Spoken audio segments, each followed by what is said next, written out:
Hi there, thank you for joining us. The losses are staggering on their own, but it's what lies ahead that could be even worse. General Motors and Ford are warning they could run out of cash in just a matter of months. Now, keep in mind that 1 in 7 Canadian jobs is connected in some way to the auto industry. 1 in 7. So an industry collapse in North America is something many of us have a stake in. We'll cover this developing story from several angles tonight, beginning with the nuts and bolts of how bad it really is, and Mike Drolet in Toronto. Mike. Kevin, we've heard of some huge dollar figures being lost by some large automotive corporations, but we're also hearing about jobs. 500 at the car plant in Oshawa, Ontario, and likely another 500 more at the Cami plant near London, Ontario. There have been few bright days in the auto industry in the last 5 years. Today was likely the bleakest. In the morning, Ford announced it had lost $129 million in the third quarter of this year, and is planning on cutting 10% of its white-collar workforce. It's another bad cut.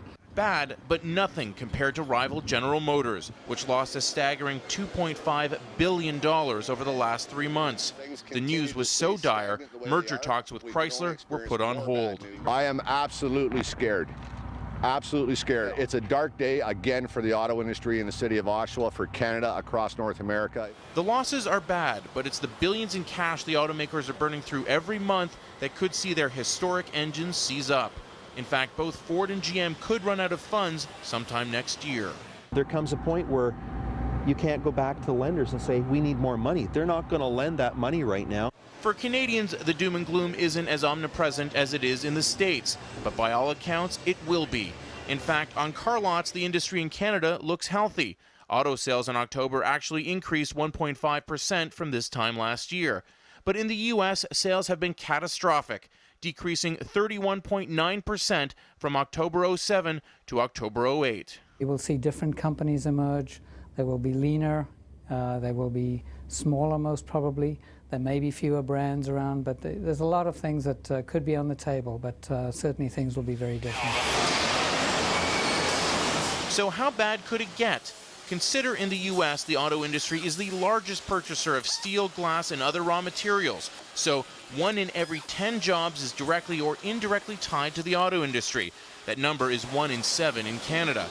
Because of that, the Centre for Automotive Research predicts if one or more of the big three collapse, 2.5 million jobs would be lost within a year. So it doesn't matter how many cars are sold in Canada. If the U.S. auto industry gets chopped down, Canada likely won't even hear timber. These are tough times. I mean, we've been through tough times before, but not this tough. It's a little scary. And they have reason to be scared. GM says more layoffs are on the horizon, and some analysts are predicting at least one of the big three could be filing for bankruptcy sometime soon. Kevin? All right, Mike. Well, with that dire warning, the calls for taxpayers to ride to the rescue of this vital industry are growing more urgent. In Ottawa and Washington, discussions at the highest levels are underway about how much help to provide and what kind. We're joined now by Eric Sorensen in Washington with details on that. Eric? Kevin, in just the 3 days since Barack Obama's election, the economy has spun further out of control, with the auto industry going right into the ditch.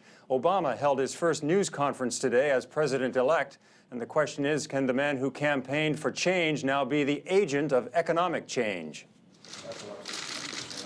Barack Obama met with his blue ribbon economic team today. He's not president yet. He cannot usurp George Bush, but Obama also cannot sit back. The country is hanging on what he says he'll do. First, on today's shocking tremors in the auto industry. The auto industry is the backbone of American manufacturing. Obama wants efforts to retool the auto industry sped up and will look at new policies to help the auto industry adjust, weather the financial crisis, and succeed in producing fuel-efficient cars here in the United States. Does he mean here in the United States and not in Canada? Canadians, like the rest of the world, are watching Obama closely. He stopped short of backing a straight bailout for automakers, who lobbied for help on Capitol Hill this week but got no commitment. Looking out for the taxpayer and looking out for the workers as well as for the industry. Canada's Prime Minister, who's also responding cautiously, not backing a short-term fix, is likewise under pressure to help the Canadian auto sector. This is an urgent issue that the Canadian government's got to step up to the plate and give it the same interest that they gave the financial community in Canada and in the United States. There's little Barack Obama can do till he's actually president, except, says this analyst, reassure Americans he's ready.